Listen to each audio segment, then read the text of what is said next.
Good morning, everyone. My name is Jay Gambetta, and I'm the Director of IBM Research.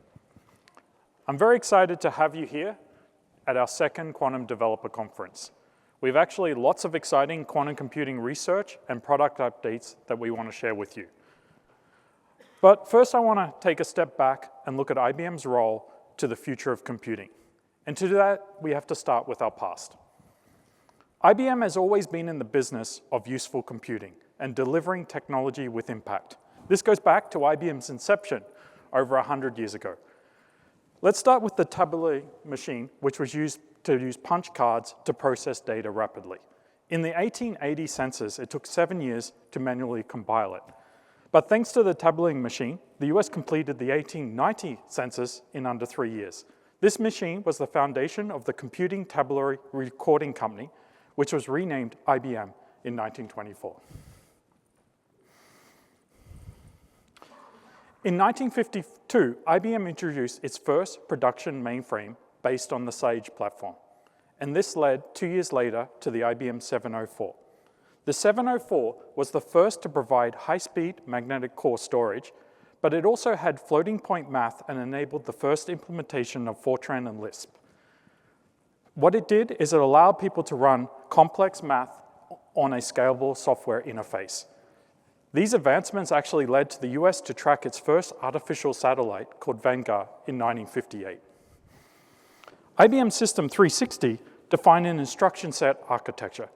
It established a family of computers where software could be run across different hardware models. Customization could now be upgraded to more powerful machines without replacing the hardware. 360 popularized the use of Cobalt, which helped launch the financial industry. And NASA used the 360 for everything from construction to monitoring the trajectory of the spacecrafts for missions like Apollo 11, and also made key calculations so that astronauts could return to Earth. Now jump ahead. In the early 1990s, HPC was dominated by large shared memory vector machines. The academic and the national labs questioned the scalability of these architectures as the simulation size grew. This led to the next evolution in computing. It's something we don't think twice about: scalable distributed computing, or clusters. IBM introduced clusters to our clients as the IBM Scalable Parallel System, or SP. Then we built one that defeated the grand chess master Garry Kasparov, called Deep Blue. Deep Blue brought distributed computing into the public eye. It also opened a new era of development and opportunity to solve new scientific problems at scale. IBM SP made significant contributions to the National Accelerated Strategic Computing Initiative. One example is Blue Pacific Supercomputer. The Blue Pacific Supercomputer also demonstrated IBM's ability to contribute world-leading products and researchers to a partnership model with academics, industry, and governments. In this era, IBM also contributed to standards like MPI and parallel benchmarks. But IBM's leadership in high-performance computing didn't stop with Pacific Blue. We soon realized that horizontal scaling also had its limits. So we worked with partners in the government and academia to design a new kind of system. This became Roadrunner. It was a hybrid multi-ISA memory hierarchical computer. It is the first supercomputer to break the petaflop barrier, but Roadrunner also used AMD Operon processors, PowerXL processors, and InfiniBand to unlock new physics and chemistry simulations at the petascale. Together with our partners, we proved that we could build hybrid systems and scale them to scientific simulations. Today, clusters with high-speed scalable networks and accelerators are the de facto architecture for HPC. Finally came Summit in 2018. Summit supported a hybrid architecture of IBM Power 9 CPUs and NVIDIA GPUs. It delivered 200 petaflops, the fastest at its time, and it was the first supercomputer that was designed from the bottom up with hybrid CPUs, GPU workloads in mind. It could process data-intensive tensor mathematics while simultaneously performing traditional modeling and simulations. This opened a new era of algorithm development, and Summit motivated research across deep learning, climate model, and material science. And during the height of the COVID-19 pandemic, it was actually used to screen thousands of drugs in days. Perhaps most important, it was efficient and demonstrated that these accelerated systems would be the most power-friendly. So now the world is facing a new set of problems that strain our most powerful supercomputers. And once again, our partners are looking to new system architectures, technology, and algorithms to advance science through simulation. We can think of these problems in two classes. The first is high-fidelity quantum simulations. If we could do this, we could find new alternative fuel sources, improve the process for creating fertilizer, and we could lead to new materials for planes and batteries, or even new antibiotics for drug-resistant bacteria. The second class is solving hard algebraic problems in exponential subspaces. If we can master these, we could come up with better ways to optimize methods for anomaly detection or developing new therapeutics. This could help in the end in managing risk for our economy, or it could help route vehicles and schedules across large-scale networks. But all these past paradigms showed how new hardware led to new algorithms. These new algorithms benefited humanity overall. Today, we're seeing great innovations with tensors that we're using to solve these problems. They offer impressive linear scale-ups. But some of the problems scale exponentially, and we need a new computing building block. Quantum continues this story of hardware unlocking new algorithms. This is where quantum circuits come in. We predict that the future of computing will be about mapping interesting problems to tensors and quantum circuits. This will prime a whole new era of algorithm discovery.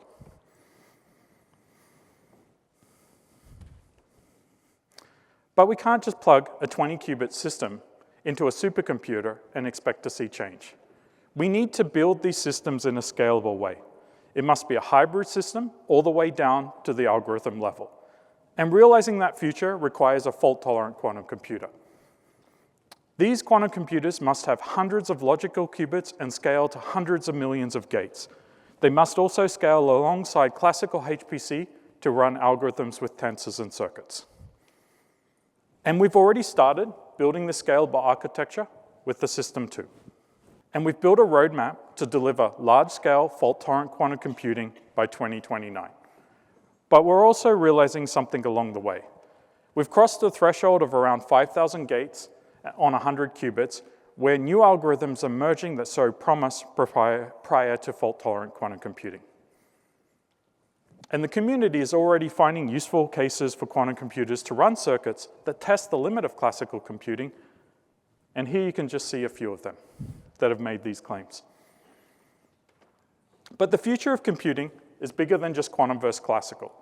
Part of what is driving usefulness before fault tolerance is using classical building blocks alongside quantum computing to discover new algorithms. We call this quantum-centric supercomputing. And it is this future of computing, quantum-centric supercomputing, that will bring CPUs, GPUs, and QPUs together to leverage tensors and quantum circuits to design new, more efficient algorithms. We are designing the computer to enable this architecture. But we don't believe we can do this alone. We have a plan to realize quantum-centric supercomputing architecture at scale, and we're doing it with the help of our partners. This is what I mean when I said quantum advantage is possible by 2026. This will only happen if the HPC community and the quantum community work together. It is our partners who unlock the first examples of useful computing. Similarly, we expect quantum advantage to be driven by the community. This is why we built and continue to expand Qiskit. Qiskit will enable you to push the limits of what is possible with quantum computers and find new ways of solving the next wave of these problems. And I'm grateful to see you've answered the call. You're all the foundation of Qiskit. You are the open Qiskit ecosystem. You're the ones that are working together to become certified Qiskit developers. You're the researchers who have published over 5,000 papers using Qiskit. And you're behind the development of the projects with over 7,000 dependent projects extending these tools so we can achieve quantum advantage together. And now I'm confident this is the start of an explosion in algorithm discovery. I can't wait to see how the community finds innovative ways to use tensors and circuits to solve today's intractable problems.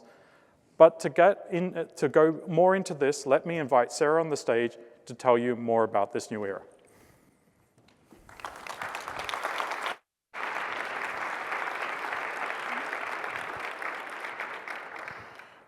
Thank you, Jay. To get to useful quantum computing, we need the algorithms that we can leverage in this new compute paradigm for real problems. And of course, we've had canonical quantum algorithms as the guiding light for this field for many decades. But now that we are on the cusp of advantage with quantum circuits that can start to show separations between quantum and classical, we are entering a new era for algorithm development in which we can test algorithms on real hardware and empirically explore their application to real-world problems. Today, I want to tell you about the work we're doing at IBM and with our partners to explore novel algorithms and applications. So we're focusing on 4 core computational areas: Hamiltonian simulation, optimization, machine learning, and differential equations. Ultimately, we want to see our tools in these spaces enable the computational scientists who will leverage quantum computing for their domains. First, we need to innovate in these areas and identify the candidate problems where we are likely to get value from quantum computing. So let me walk you through some examples of developments that we're seeing in each of these categories. Let's start with Hamiltonian simulation. We know that quantum systems can be represented on quantum computers in ways that we expect to speed up computations for chemistry, material science, high energy, and condensed matter physics. Let me show you some of the algorithm development that we've seen in recent years that are pushing these fields. First, with RECON, we've used a novel approach to solving ground state energies in molecular systems using sample-based quantum diagonalization to explore how we can extend the size of chemistry problems that we can study today. You're going to hear more about this from Mario Motta later today, but I want to point out that these studies give us direct comparisons with state-of-the-art classical methods, and because we know that the best method is the one that outputs the lowest ground state energy. This offers us a rigorous way to benchmark between quantum and classical techniques. Meanwhile, with Oak Ridge National Lab, we extended SQD into SKQD, sample-based Krylov quantum diagonalization, which establishes more convergence guarantees for our ground state calculations, and we're able to apply this to problems that are relevant for material science, like this Anderson impurity model that we studied in this work. We're also seeing the scientific community explore quantum to look at problems that they know will have computational bottlenecks, like this work from Basque, where they studied a dynamics problem for modeling lattice gauge theories, problems that are going to be hard for high energy physics, and that we're starting to look at primitives from quantum algorithms for these tools, for these domains. So for Hamiltonian simulation, we know that we can map problems onto quantum computers. At the same time, optimization has immense potential to provide high value for industry use cases. Like with Hamiltonian simulation, we know fault-tolerant quantum computer could run optimization algorithms that have some guaranteed speedups. But we're also looking to use rigorous benchmarking techniques today to explore heuristic methods that may be useful in the near term. To that end, the optimization working group has debuted a benchmarking library that compares quantum and classical methods for problems that we expect to be hard classically at relatively small scales. Our partners are already looking at ways to extend algorithms for some of these hard problems. For example, our work with collaborators like at Los Alamos National Lab are exploring quantum representations of data for hard problems, including multi-objective optimization. This extends algorithms like QAOA to the setting that we expect to scale poorly classically and where quantum has a good chance for advantage. And then finally, our partners at IBM Quantum are exploring higher order representations of optimization problems, like the higher order unconstrained binary optimization, and comparing these to state-of-the-art classical techniques. On experiments of over 100 qubits, they're already seeing candidates for advantage with these methods. Quantum machine learning is a space where we're interested in seeing if 2 different computational resources, quantum and learning techniques, can do something more powerful together. We have some intuition that quantum can encode data in novel ways that may be useful for learning techniques. And we have some results already where we can rigorously prove separations between quantum and classical, like this covariant quantum kernels method. In this work, we showed that with this method on data with group structure, we could have we could have a separation between computing the kernel with a quantum computer versus classical computation. This was only demonstrated on artificial data, but our partners at ION extended this work to make it more practical and apply it to a real-world problem with unknown structure in the data, a problem of scheduling a fleet of electric vehicles. And they were able to demonstrate, in addition, on synthetic data that they could implement this method on up to 156 qubits. Meanwhile, our startup partners, Cognitive, are looking at novel ways of encoding data into Hamiltonians that could then be used for inference problems. This encoding into Hamiltonians and ground states enables us to use the techniques we're developing in Hamiltonian simulation now in this setting. Finally, we're seeing a lot of potential for quantum to tackle challenging problems that rely on solving differential equations. These are some of our hardest computational problems that people work on today. We recently published the first end-to-end algorithm where we see a theoretical speedup for solving noisy nonlinear dynamics by formulating the problem by formulating a stochastic differential equation in the form of a linearized partial differential equation that we can then map onto a time evolution problem and extract local observables through expectation value measurements on our circuits. This work from MIT looks at simulating a linearized Vlasov equation, which is relevant for plasma science, also using standard techniques like Hamiltonian simulation. And finally, our startup partner at Colibri is taking a variational approach to differential equations, encoding the problem in spectral functions that can be represented by parameterized circuits that are then optimized. So it's exciting to see so much creativity happening in algorithms development, but ultimately we need to demonstrate that quantum can unlock value with real problems. So today we're seeing our industry partners begin to take the steps of empirically exploring quantum solutions to their most challenging computational tasks to learn where can quantum do something that they couldn't do before. So you see this across application areas. From Boeing using our Hamiltonian simulation techniques to explore material degradation caused by radicals. Moderna is looking at optimization techniques, incorporating some of our latest developments to predict mRNA secondary structures, a problem that gets hard as you go to larger mRNA sequences. And then finally, you see HSBC has seen through exploration of quantum machine learning techniques on real production data that they can improve their current workflow for estimating trade fill probabilities. And it's not just a few examples. We've worked with industry partners on over 95 prototypes and counting. This exploration isn't about proving that quantum works in every case over classical, but it's about using quantum as a new computational tool for real problems. And with all of these explorations, we're starting to see a pattern emerge with two parallel paths to exploring quantum computing today. We foresee this pattern as defining the era of quantum advantage.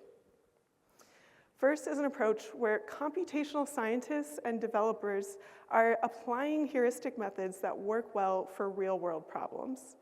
These explorations will help realize quantum advantage for practical problems that are industry relevant sooner. And at the same time, we're seeing this exploration where we need to build trust in quantum computers and our algorithms that they truly do something that is beyond classical. And we need to identify the quantum circuits that we can build algorithms on top of that offer a verifiable advantage on quantum over classical. That brings us to today. The theme of our Quantum Developer Conference is simple: quantum advantage together. This week is devoted to enabling you on all the tools that will allow you to realize quantum advantage.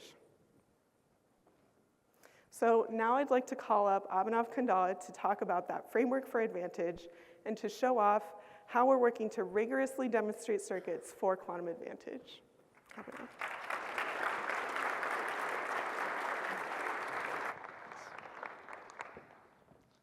Thank you, Sarah. So, when we talk about quantum advantage, we usually mean that a quantum computer can do something faster or more efficiently than any classical computer could. And as a community, we've probably focused a little too much on that part, the runtime separation. Of course, this is very important, but there's another question we often overlook. Can we actually trust the answer our quantum computer gives us? That's something we wouldn't ignore when it even came to our classical methods or algorithms, particularly when we're trying to claim superiority of one method over another. So, building on that, we've been thinking about quantum advantage not just as a race for speed, but as a pursuit of trustworthy quantum computation. So we've focused on three broad paths, each emphasizing this validation piece. First, how do we trust the observables we estimate on a quantum computer, especially when there's no classical simulation or verification possible? That's where error mitigation methods with provable confidence bounds become crucial. Second, there are algorithmic routes, like those based on the variational principle, that give us guaranteed upper bounds on ground state energies. If a quantum method beats all classical ones by producing a lower energy than all of them, that's a clean, verifiable example of quantum advantage. And finally, there are examples of problems where classical verification itself is efficient, like peak finding on circuits with concentrated outputs.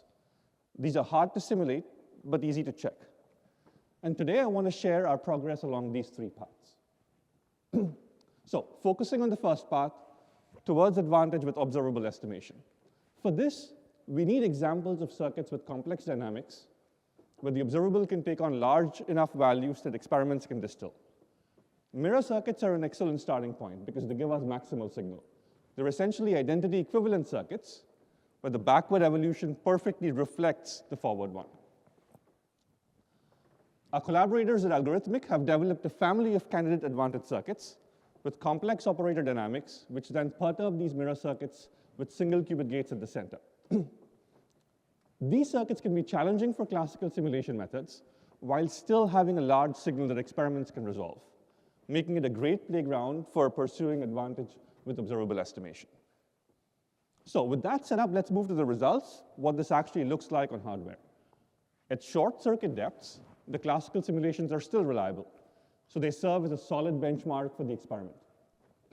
And what we find at these small depths, at these short depths, is even simple heuristic error mitigation methods, like rescaling the experimental signal by the damping at the unperturbed mirror point, can recover trustworthy signal. So this is promising. And now let's look at what happens when you double the circuit depth, where we don't have exact verification. Even at these depths, the heuristic error mitigation methods still produce a clear signal. One we can't assign rigorous error bars to, but it does fall within the theoretical bounds. Now, to push this even further, we next tested the classical simulability of these circuits. Now, even with about 1,300 two-qubit gates on the heavy hex architecture, we find that leading classical simulation methods, including those pioneered at the Flatiron Institute, struggle to reproduce expectation values within those same theoretical bounds, even at fairly large bond dimension.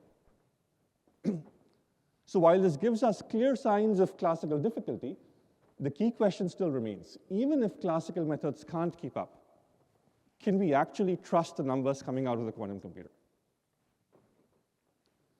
So to probe that trust question, we then ran the same experiment on a second quantum computer. And the results were encouraging. The expectation values from both devices showed fair agreement with each other. But I can't stress this enough. This still isn't rigorous verification. The same heuristic methods that were used on both machines, even though they agree, could still be wrong. And this is why probabilistic error cancellation is the gold standard for error mitigation. It's the only unbiased error mitigation technique with rigorous error bounds, with a sampling overhead that's independent of circuit observable complexity. And now we can apply these methods to our candidate advantage circuits. Now with 216 two-qubit gates, producing accurate expectation values, but now with error bars. And the exciting part in this is if we can push all the error rates in our layouts to below 0.2%, we think that PEC should be feasible across the full 1,300 gate circuit. And that is well within the reach of our current hardware progress. And as the hardware keeps improving and error rates continue to drop, another exciting direction that started to emerge is using classical HPC to reduce the quantum sampling overhead of error mitigation. And the idea is to trade off for bias and classical runtime in exchange for much lower quantum sampling costs, and while doing that, to leverage the latest advances in classical simulation. Of course, it's still crucial to be able to place rigorous bounds on these methods, but what this really means is with the help of classical HPC, we can now error mitigate much larger circuit volumes at fixed error rates. And this is an important step forward, and you'll be hearing a lot more about these advanced error mitigation methods throughout QDC. Now, I want to switch gears to a second class of advantage candidates, ground state problems with variational solutions. In recent years, we've developed two new quantum algorithms that use samples from a quantum computer to identify a relevant subspace, perform classical diagonalization within that subspace, and then estimate the ground state energy. These approaches have really accelerated our ability to address ground state problems at the utility scale, even for realistic physical systems. In quantum chemistry, these methods have already outperformed several widely used classical techniques, and for quantum impurity models, they've achieved accuracies comparable to state-of-the-art classical methods.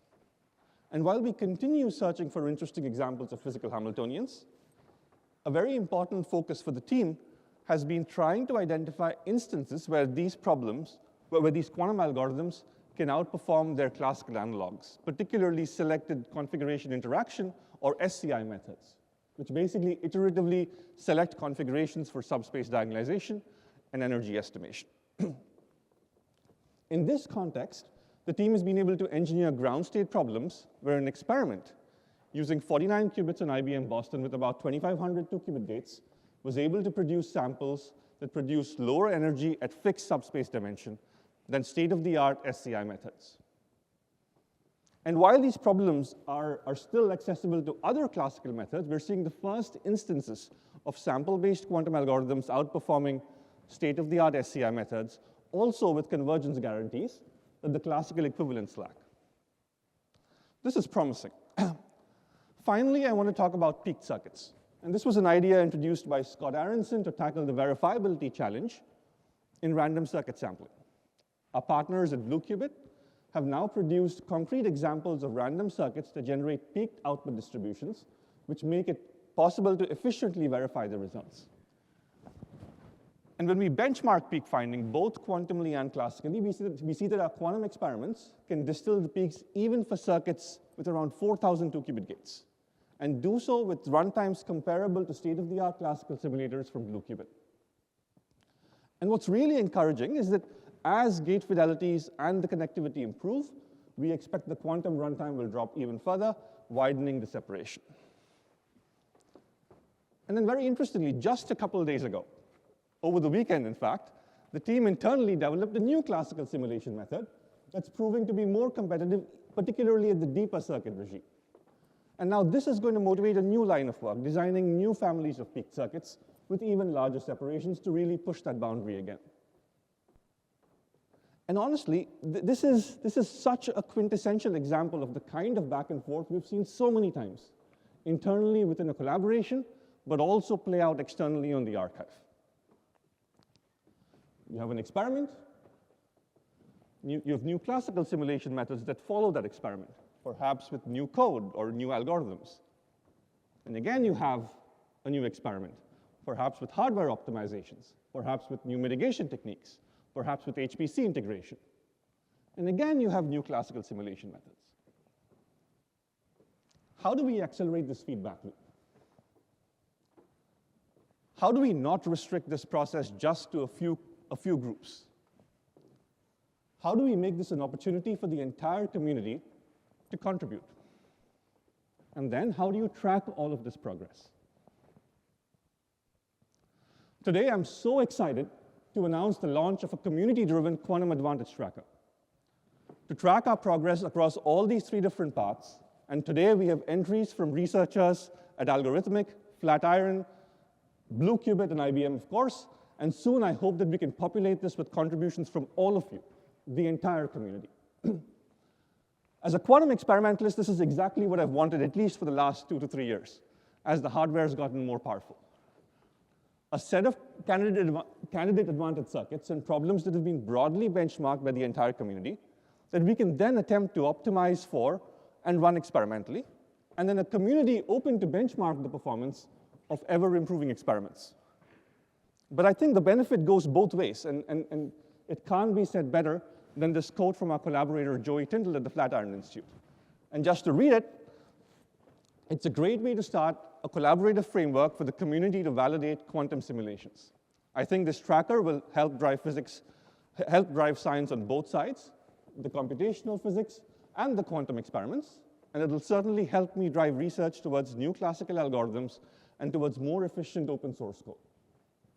So this really will set us up to drive science forward faster and make it more engaging for the entire community. So with that, we can check the first thing off our roadmap, candidates for advantage and a way to track them. I hope you've already seen examples of computations on our heavy hex devices that can be challenging for classical simulations.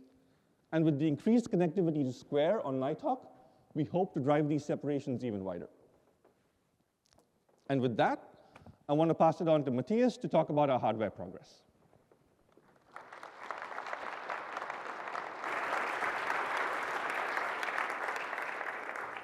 Thank you, Abhinav. You're all familiar with the high-performing devices we deployed over the years. We deployed over 60 quantum devices with less than 100 qubits, and we've deployed 25 quantum computers with over 100 qubits. These can run circuits with over 5,000 2-qubit gates. All of these devices and quantum computers have been powered by the world's most performant quantum processors that we make. On our path to advantage in fault-tolerant quantum computing, I want to share with you some of the updates in hardware. I want to first start with today's hardware, Heron. Our latest Heron R3 is our highest performing chip to date.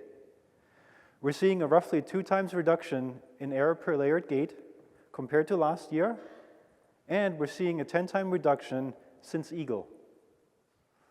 Even more amazing, of the 176 possible 2-qubit gates, 57 of them are now operating with an error per gate of less than 10 to the minus 3. This is a really, really remarkable progress. And in fact, this week, you will all have exclusive access to this amazing device, Boston, our latest Heron R3. But you might ask yourself, where are all these processors fabricated? Let me share with you some exciting updates. Beginning with Nighthawk and Loon, we're leveraging the 300mm fab line at the Albany Nanotech Center. For our QLDPC devices, we expect an order of magnitude increase in complexity compared to Heron. Without changing our approach, fabrication times would make scaling practically impossible. And we would even soon exceed the capacity of our 200mm fabrication line. But now we've demonstrated a 2 to 3 times speed up per wafer, which will make Starling not just possible, but it also gives us the ability to rapidly scale. Seeing these fully fabricated wafers is really, truly impressive. So next up, we're introducing Nighthawk. Here's a short video showcasing the processor. Nighthawk is our first chip with a square qubit topology. It has 120 qubits, but with 218 couplers, it has 42 more couplers than Heron. That will allow us to tackle bigger problems and run circuits approximately 30% more complex. We've finished assembling Nighthawk, and now it's time to turn on the chip that is built for quantum advantage. Our initial tests are already showing T1 and gates comparable to Heron R2. In fact, we even brought one with us here today. Where is Susie? There she is.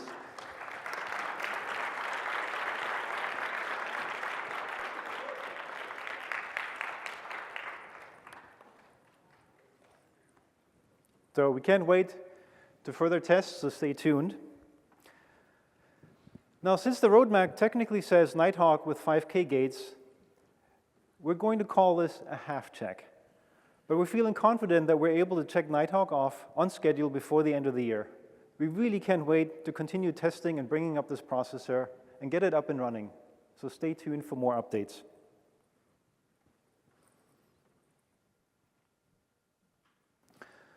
Looking ahead, our goal is to build a fault-tolerant quantum computer. This year, we announced our modular fault-tolerant quantum computing architecture. As a reminder, this architecture uses 10 times fewer physical qubits than the surface code, and which is why we feel strongly that it's the only viable path to fault tolerance. And now Loon will test the logical memory of QLDPC codes. Here you can see it all come together on Loon. An additional layer offers us 6-way connections and qubit connections beyond nearest neighbors, indicated by the colored lines in blue and pink. In this view, you can appreciate the significant uptick in complexity with multiple high-quality layers enabling 336 couplers, about 2 times more than Heron. Starting again with a more basic view, Loon allows us to implement the graph of our error-correcting code. You can map the donut required by our QLDPC code onto the qubits of Loon. You will end up with a chip assembled similar to our previous processors, but leveraging previous generations of packaging and years of experience.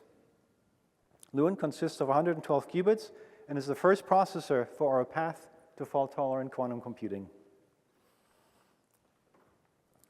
Like I said, Loon will demonstrate the quantum memory architecture and has 336 couplers. This processor represents a significant uptick in complexity. It requires new features, including 6-way couplings, additional layers of high-quality routing, long coherence times, physically long couplers, reset without disturbing neighboring qubits, and for all components to work, we needed to advance the EDA design tools. Next, I will show you how we have demonstrated each of these components. First, we have shown 6-way connected devices that use a second layer of high-quality, low-loss interconnects. Here, the black and pink represent connections on 2 different layers. And we've been able to maintain long coherence times and low gate errors, similar to what we've been accustomed to seeing on our Heron processors. Next, we've also been able to maintain high performance over long coupling distances, shown here over distances of up to 14 millimeters. And once again, we have maintained long coherence and low gate errors that we observe on Heron. Next, we added a new gadget to the chip that lets us reset qubits quickly. Here you can see that when reset is turned off, the qubits maintain long coherence times on the order of hundreds of microseconds. When the reset is turned on, coherence times drop to less than 100 nanoseconds, which is what you want. You want to reset the qubit. And our tests have shown that neighboring qubits aren't impacted. This is a really, really critical observation in our test devices. In fact, the reset error, or in other words, making a mistake when resetting, is as low as 3 times 10 to the minus 5, and on average, 5 times 10 to the minus 4. Finally, we've demonstrated how EDA tools are letting us design our most complicated chip architecture yet. And thanks to the work of our teams at Yorktown and at Albany, we're able to make that architecture a reality. Now, we must fab Loon. And here's Loon. You can immediately recognize the complex connections as shown in the last slide. And you can tell it's much, much more complex than Heron. But let me take this opportunity to really showcase Loon one more time in its full glory. And in fact, we brought Loon here today.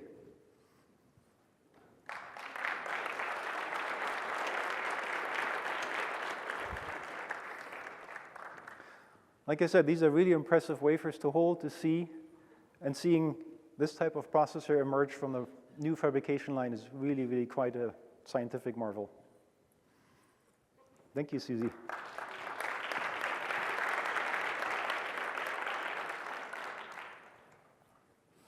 So Loon is exiting the whole fab line as we speak. We're all excited. We're ready. The fridges are ready. The people are all ready. We can't wait to get our hands on measuring and testing this processor. So with all of its components tested already, we're going to give Loon another half check mark until fully assembled and ready for full test. So far, all I've talked about are the processors. For quantum error correction codes to work, we also require decoders that work in real time. This year, we introduced a real-time decoding algorithm called Relay BP, and just recently announced that we'd implemented it on an AMD FPGA. The result is that we can complete decoding in less than 480 nanoseconds. This is about half the time of the error correction cycle of a microsecond for our superconducting qubits. This is about 10 times better than the competition. So with that, we're checking off our error correction decoder a year early. Sadly, no, the team does not get to take a year off. So we've shown you amazing progress on all fronts in hardware. With what I've showed you today, we're on track to build IBM Quantum Starling by 2029. This is why we're serious that we're going to achieve large-scale fault-tolerant quantum computing by 2029. So with that, I will hand it off to Tushar, who will tell you about the software tools that we can run on our hardware. Thank you, Matthias. Hi, everyone. So as we saw a lot of the examples that Sarah and Abhinav showed you earlier evolve, we started to ask ourselves a question. How do we build tools to expand the different ways that you can use these quantum computers? Because that's what it's really all about in this era of advantage. So today, I want to share our progress on software by looking at goals that you in the audience are trying to accomplish today. And those goals kind of break out into 3 layers. 1, researching circuits for advantage and developing capabilities to extend them so that you can submit your own entries to the community advantage tracker you saw earlier today. 2, design efficient algorithms and enable the architectures needed to run them. And then finally, 3, how do we start to bring together the work in the other 2 categories so that we can actually start to explore applications that can be accelerated by quantum? So looking at these 3 goals, earlier this year, we translated the requirements that we were starting to see emerge to accomplish these missions into the 2025 update of our development roadmap. We rolled this out earlier this year, and it marked a shift in how we categorize software deliverables from user types to goals at each layer of the stack that will help us track our progress with every capability we deliver. These goals directly mapped to the activities I just mentioned. So let's start by looking at tools that you need to research the circuits for advantage. And it all starts with Qiskit, which was designed to do enable exactly this. Here, you'll see 4 foundational modules in Qiskit that provide you tools to build, optimize, and execute quantum circuits in a flexible way. Each component has a clear input and output defined to enable seamless integration of third-party capabilities, but also newly introduced capabilities with minimal refactor. This framework was also designed to enable new capability development as we continue to scale the circuits that we can run on today's systems. Now, this flexibility and the strong focus of performance at scale are the reasons Qiskit continues to be the primary SDK of choice for quantum researchers. It is more than 80x faster when it comes to transpilation time, and it prepares circuits 29% more efficiently than the next leading competitor. These metrics are key when you start to look at how are you going to build, iterate, and scale projects with an SDK you can rely on. And that is why Qiskit has, over the years, more than 4 times more projects built on it than compared to the next leading SDK. But when we start to think about researching circuits for advantage, an SDK like Qiskit, yes, it provides you a comprehensive set of interfaces for building and optimizing circuits, but that's only one half of the equation. In order to run these experiments, the quantum computer you're running on must also support the capabilities to execute your workloads as you define them. I say this because while Qiskit, from its inception, has had a long history of being compatible with multiple hardware vendors, not all hardware vendors that Qiskit works on can efficiently run the workloads you build with Qiskit. And here, I'm not just talking about having the right number of qubits, or even the gate errors to run a particular workload. What I'm really talking about are the prerequisites you need in your quantum computer API to run things like error mitigation, or workloads that you can configure error mitigation on, being able to run more complex circuits like dynamic circuits, and other knobs that you'll need to control how you want your circuit to actually execute on the system. But ultimately, to expand on the circuit candidates we saw earlier, you're going to want the ability for new ways to run these circuits. And that challenge for us was no different. So in delivering the next two experiences I'm going to share with you today, it really required for us to reimagine the support, not just at the Qiskit level as we extend Qiskit to do more things, but also at the API of our quantum computer to enable this workflow end to end. Let's start with the first experience that we're debuting this year. So earlier this year, Qiskit launched support for boxes and a package called Samplomatic, which allowed users to control and customize the execution of different regions of their circuit. Boxes support enabled effectively the definition of the regions in your circuit that you wanted to customize, and Samplomatic provided you different annotations and operations that you could perform on these boxes. Once you have applied the different annotations you want, you can use Samplomatic to transform the box circuit into a template circuit and a sampling graph, which we call a samplex here. And from there, we needed a way to run that. So our quantum computer API has been extended to support another primitive called executor that allows you to run, takes the circuit templates and samplexes as inputs to execute your circuit explicitly how you defined it. This Samplomatic-enabled workflow provides users with more control over how you can now stack and customize error mitigation methods that you want applied maybe differently across different regions of your circuit. Now, the best part about this is that you can take advantage of this increased control without trading off performance you've grown to expect from the runtime of a quantum computer. We're very proud to share that with the optimizations of the Gen 3 engine we debuted last year, alongside improvements in data loading, we're now reporting a new high in clocks with 330K. And we're able to now run that original utility experiment that we shared back in 2023 110x faster. And you can take advantage of all of these performance upgrades that we've been stacking over the years with now also the executor primitive. With that, Samplomatic and executor extend Qiskit with a new execution model for users requiring more control on how they run and optimize circuits at scale. This new model built on some of the previous milestones in 2023 and 2024 to expand the new ways you can do research with error mitigation, the thing we checked off in 2023, and all while leveraging the performance improvements we've been delivering for the last couple of years. So we're really excited to see how this model will turbocharge your explorations.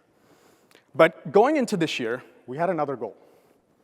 We wanted to scale our dynamic circuits to enable more efficient use of your two-qubit gate budgets when scaling circuits for advantage. And I'm really excited. We can now scale out dynamic circuit workloads. And here you see actually an example of a 106-qubit dynamic circuit simulation that's really running a 46-site kick dicing Hamiltonian, where you have 46 data qubits and about 60 ancilla qubits to manage those dynamic circuits.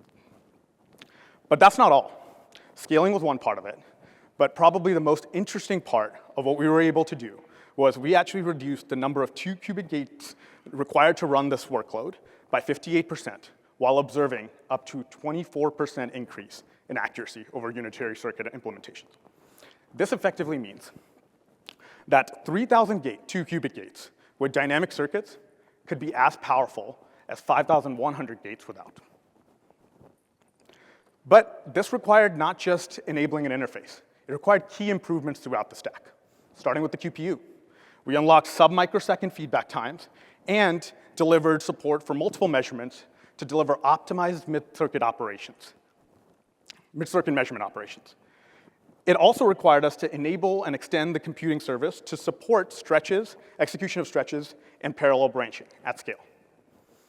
And finally, we tied all of that together into a seamless programming experience using Qiskit so that you can build and debug these types of experiments yourself.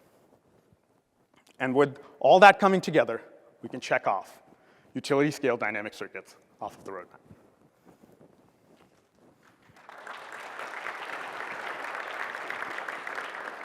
With that, I want to shift gears. So the next thing kind of on our list of tools that we wanted to deliver to enable new workflows was how do we now go about designing new algorithms and the architectures that are needed to support them.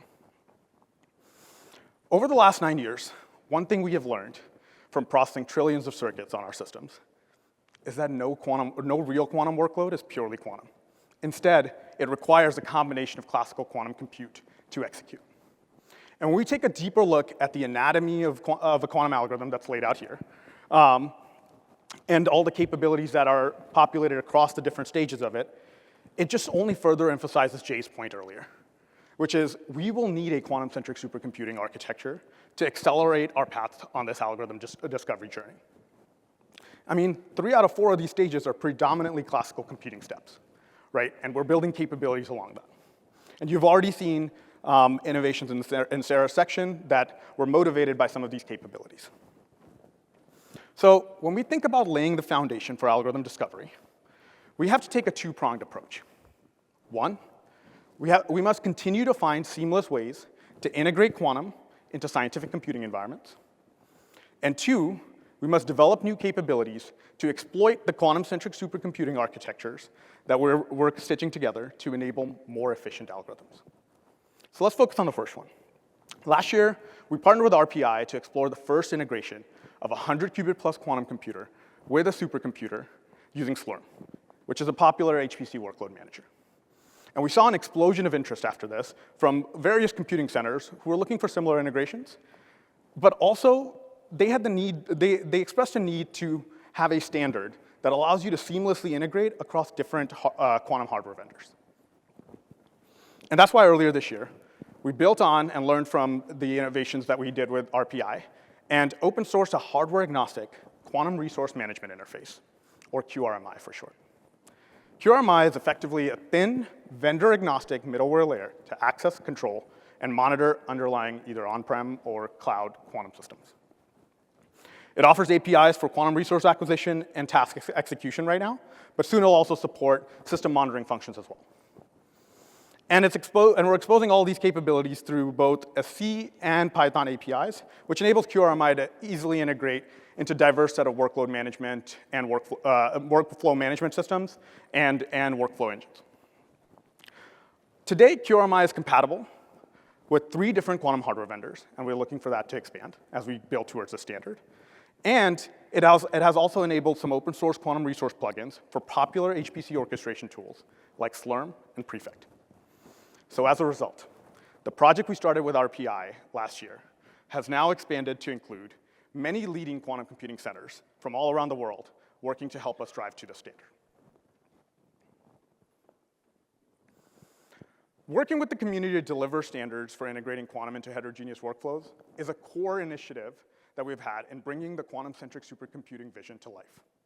But as we look towards enabling users to actually leverage these architectures seamlessly, we must also build interfaces that allow us to natively program quantum in our HPC environments. And this is why the goal for this year was to build a C API for Qiskit. When we first launched Qiskit, we started with a Python interface, primarily because it was the programming language of choice for our quantum researchers. But as these quantum computers have matured and the algorithms running on them have become more complex, the community is also expanding to include applied researchers that currently leverage HPC primarily for their work. So building a C API for Qiskit enables Qiskit to natively interface with a variety of different programming languages.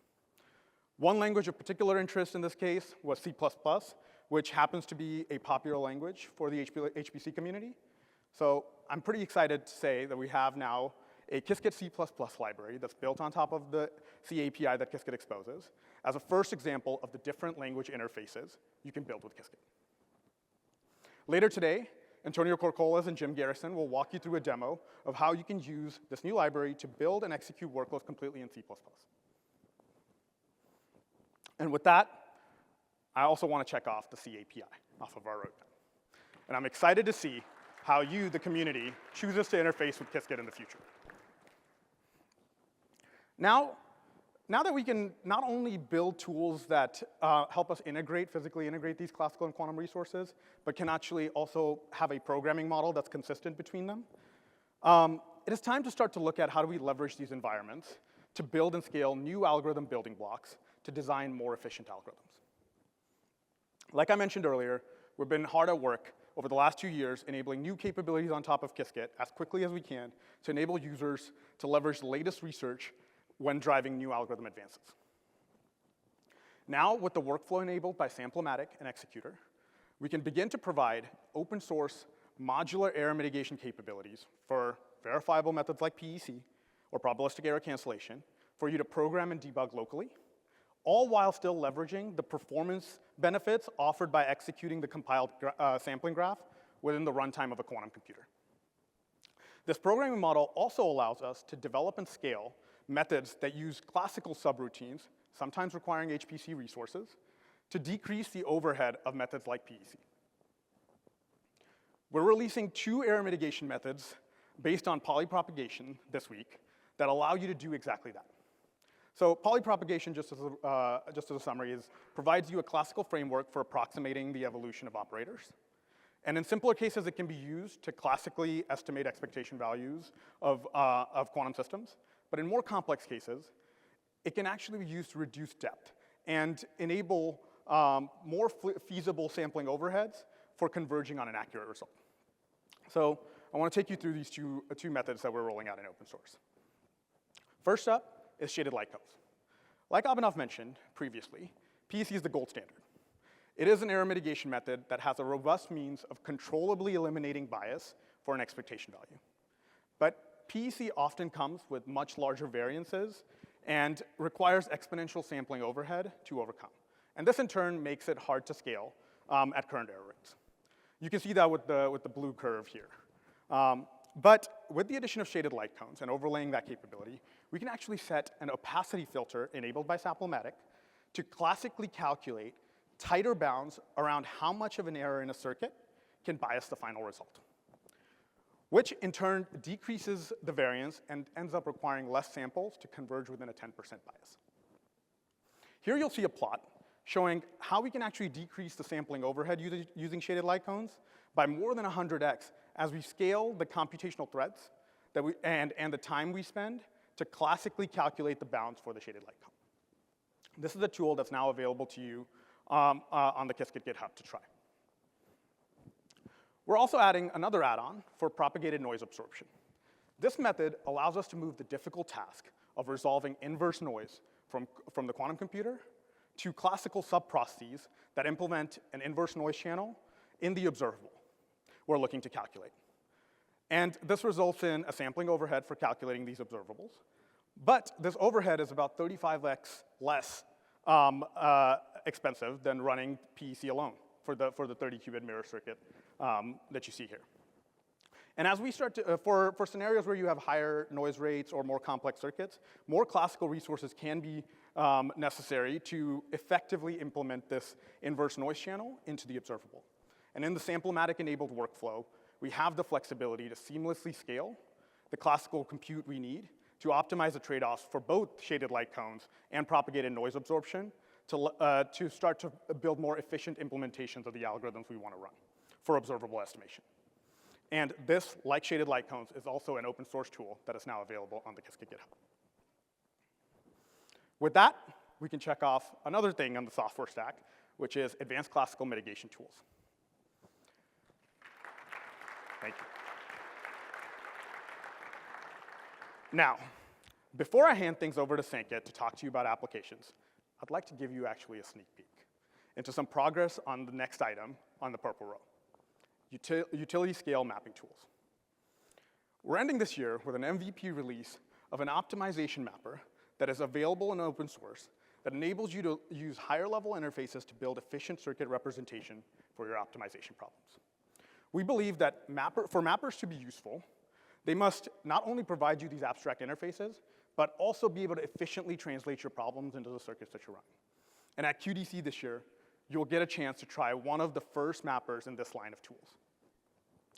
With that, I thank you, and let's shift the focus over to the key tools for application research. And for that, I would like to invite Sankit on stage to talk to you about Qiskit functions and how we're delivering applications.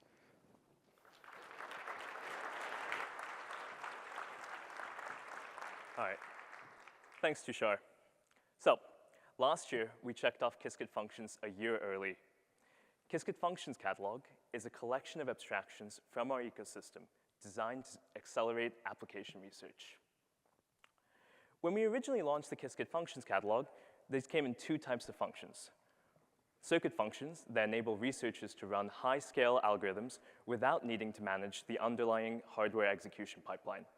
You can pass in your abstract circuits and observables to any of the circuit functions from Kedma, Algorithmic, or Qcontrol, and each of them pack a unique blend of capabilities across transpilation, error suppression, and error mitigation, as well as various time versus accuracy trade-offs for your research needs. Now, researchers studying applied use cases can bring in their domain-specific expertise to Quantum with application functions. You can explore things like higher-order binary optimization problems with Qcontrol's optimization solver, or build your own your binary classifier with multiverse computing. You can focus on modeling your problems and interacting with domain-familiar inputs and outputs while the function handles mapping and executing at full system scale. Now, since we launched, we worked with our partners to include several key improvements to running, debugging, and analyzing your experiments. Starting with running experiments. You're now able to run multiple concurrent experiments and speed up your iteration cycles. And while your experiment is running, you can keep track of its current state with detailed statuses across the various quantum and classical stages, such as mapping, optimizing for hardware, executing on the QPU, and post-processing. And in the coming weeks, you'll also be able to fetch real-time logs with useful metadata throughout each stage, like 2-qubit reduction after transpilation. In cases where things go unexpectedly wrong, there are clear error messages to help you fix and restart your experiment quickly. And of course, once you're done with your experiment, it's time to analyze. The workload summary lets you see how CPUs, GPUs, and QPUs are used throughout your workflow. Like some of the advanced classical error mitigation that we mentioned earlier, these are essential ways to help you trade off between classical and quantum resources in your experiments. And of course, there's a whole host of new APIs to help you balance control and data in your own custom Qiskit functions that you're building. Now, with these improvements, we've seen this Qiskit functions catalog grow with even more diverse applications. Like Sarah mentioned, there's several, like QNOVA computing for chemistry, Qipu Quantum for optimization, Global Data Quantum for finance, and Calibri TD for differential equations. And of course, we're seeing functions used in a variety of settings to help researchers scale their experiments in a matter of days rather than months. In enterprise, Eon is using Qcontrol's performance management system to get better performance for optimization experiments compared to hand-rolling custom dynamical decoupling and transpilation passes. We're also seeing novel research in academia, where researchers at Yonsei University leverage QNOVA's high VQE to scale to larger molecule sizes when generating potential energy surface curves. And last year, we said that circuit functions will be key to accelerating new application function development.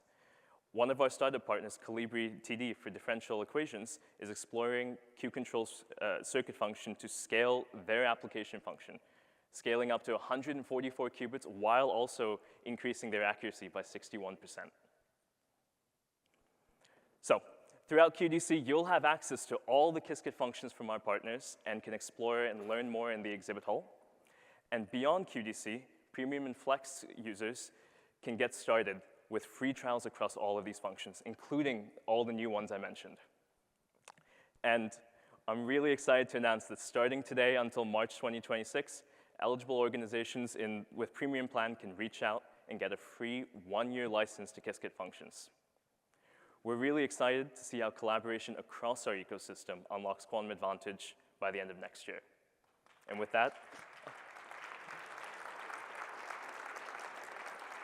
that, I'll hand it back to Jay. Cheers. Thank you, Sankit. So we've shown you a whole suite of tools that you can help take advantage on this journey with us. All these tools are available on our upgraded IBM Quantum platform. We've revamped our platform earlier this year.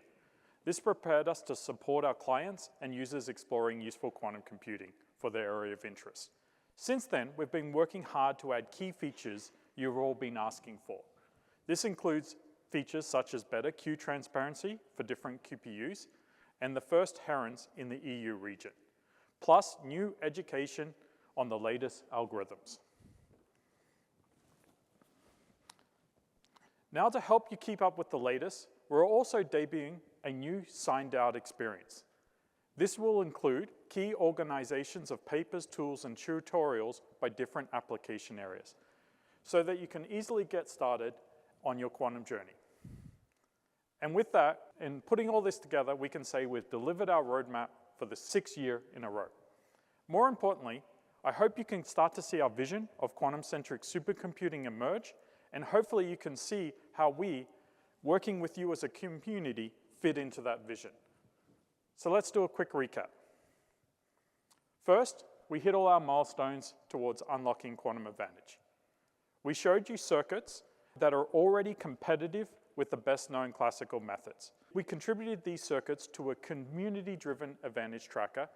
This tracker allows you to follow the progress as classical and quantum iterate backwards and forwards and accelerate the rate towards getting towards quantum advantage.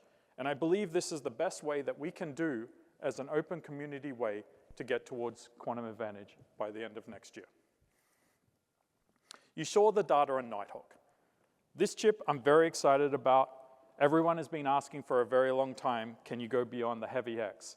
And you see that a square lattice is coming out. As Matthias said, we're committing to 5K circuits by the end of the year, and I'm hoping to, and then making it broadly accessible so that many of you can experiment on Nighthawk. You saw dynamic circuits scaled to 100 qubits.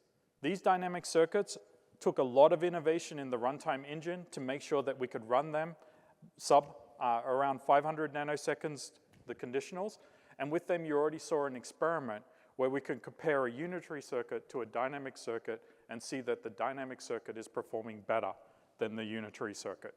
I am very optimistic that dynamic circuits will be a key tool for pushing towards quantum advantage. You saw the C API, but not only did we rewrite Qiskit in C, we also developed a C++ interface so that you can actually start programming using Qiskit in your native HPC environment.